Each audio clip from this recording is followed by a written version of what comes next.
warahmatullahi wabarakatuh. Perkenalkan, nama saya Mela Sasmita dari kelas A 2017-2 kelompok 2. Jadi di sini saya ingin melakukan tindakan pembebasan jalan nafas dan kontrol servikal. Pembebasan jalan nafas dan kontrol servikal ini dilakukan pada pasien yang mengalami trauma atau non trauma dan juga kontrol servikal. Adapun tindakan ini dilakukan pada kondisi pasien yang mengalami hambatan atau sumbatan jalan nafas.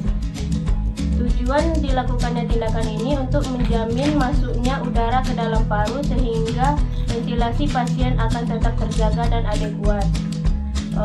Yang perlu dikaji saat melakukan tindakan ini adalah pastikan jalan nafas pasien tetap adekuat dengan melakukan loop, listen, dan feel.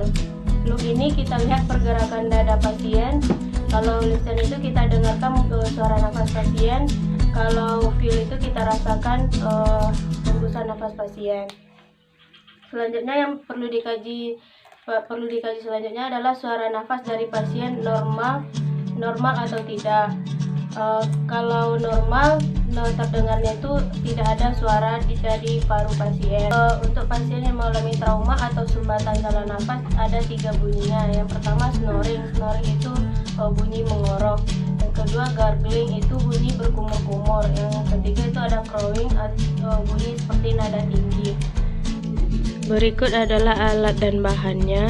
Ada laryngoskop, neck collar, ini nasopharyngeal airway, ini oropharyngeal airway, plaster, stetoskop, ambu bag, spade 50 cc, ini handscoon steril, dan juga endotracheal tube. Tindakannya, pertama kita pastikan posisi pasien itu terlentang. Selanjutnya tindakan untuk pembebasan jalan nafas. Yang pertama bisa kita melakukan head tilt dan chin lift. Head tilt dan chin lift ini tidak boleh kita lakukan pada pasien yang diduga mengalami trauma servikal.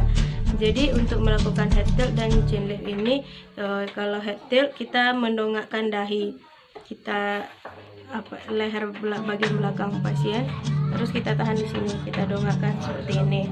Selanjutnya kalau untuk chin lift kita mengangkat dagu pasien, kita angkat di sini di ujung dagu atau bisa dengan seperti ini, kita tahan kepala pasien seperti ini. Nah, selanjutnya kita bisa melakukan jaw thrust ini pada pasien yang diduga mengalami trauma servikal.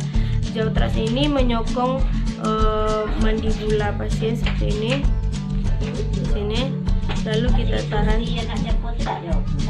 ke arah depan seperti ini. Setelah kita melakukan tindakan head tilt, chin lift atau jaw thrust ini, kita lanjutkan dengan pemasangan OPA, oropharyngeal airway. Sebelum melakukan pemasangan oropharyngeal airway, kita sudah melakukan pengukurannya dari tepi mulut pasien ke ujung cuping telinga pasien seperti ini.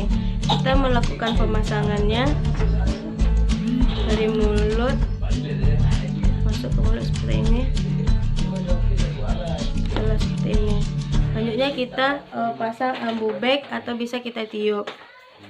Kalau sudah bergerak di dinding dada pasien, berarti itu sudah paten. Pemasangan ambu bag ini bisa dipasang 2-3 menit. Selanjutnya kita lepas oropharyngeal airway-nya. Selanjutnya kita bisa juga memasang nasopharyngeal airway. Sebelumnya itu kita sudah mengukur juga dari cuping hidung pasien sampai ke cuping telinga pasien seperti ini. Kita memasangnya bisa kita olesi dengan gel, lalu kita pasang seperti ini. Setelah itu kita lepaskan juga nasopharyngealnya. Selanjutnya kita masuk ke tindakan memasang EPT-nya atau endotracheal tube-nya. Ini kita sudah mencuci tangan lalu memakai handscoon. Ini handscoon-nya itu steril karena endotracheal tube-nya itu juga steril. Pemasangan ETT ini tepat ke trakea pasien. Jadi sebelum kita melakukan itu, kita ekstensikan kepala pasien,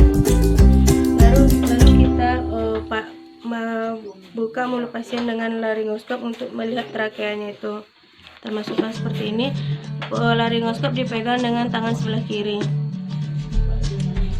Kita lihat apakah sudah kelihatan trakeanya. Jadi kita bisa membedakan sudah masuk trakea atau esofagus. Untuk tindakan ini harus masuknya ke trakea.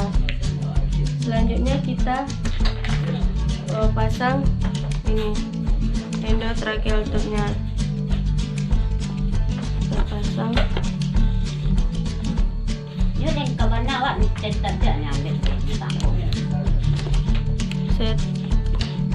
Setelah endotracheal tube-nya ini masuk dalam trakea, selanjutnya kita buka laringoskopnya.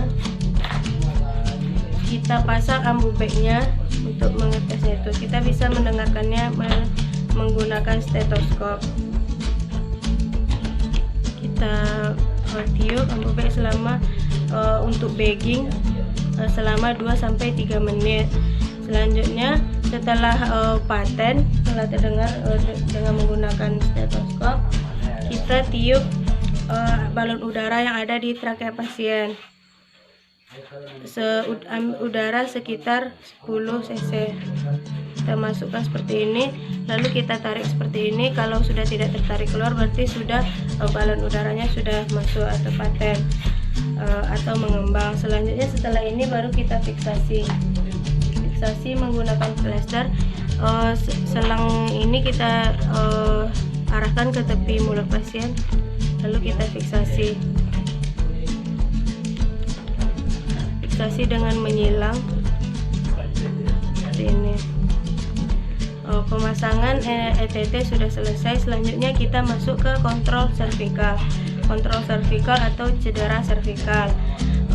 Ini kita pastikan tulang leher pasien itu tidak bergerak atau imobilisasi. Kita tekan imobilisasi.